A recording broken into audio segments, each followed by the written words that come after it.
இன்றைக்கி என்ன டிஷ் செய்யலான்னு பார்க்கலாம் வாங்க. பச்சை பட்டாணி வச்சு ஒரு உப்புமாங்க, பீஸ் உப்புமா. இதுக்கு தேவை ரவை எடுத்துக்கணும்.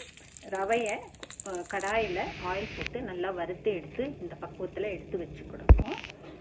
வெங்காயம், ஒரு பெரிய வெங்காயம், 2 தக்காளி கட் பண்ணி வச்சுக்கணும். கொத்தமல்லி கொஞ்சம் எடுத்துக்கிடணும். பச்சை மிளகா ஒரு மிளகா எடுத்துக்கிடலாம்.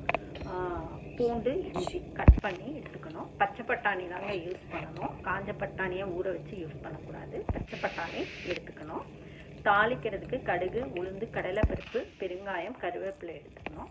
ஒரு கடாயில் ஆயில் போட்டு தாளிக்கிற பொருள் எல்லாம் அதில் போட்டு பொரிஞ்சு வரும்போது கட் பண்ணி வச்சுக்க வெங்காயம், தக்காளி, கொத்தமல்லி, பச்சை மிளகா, பச்சை பட்டாணி எல்லாத்தையும் ஒன்றா சேர்த்து போட்டு நல்லா வதக்கணுங்க.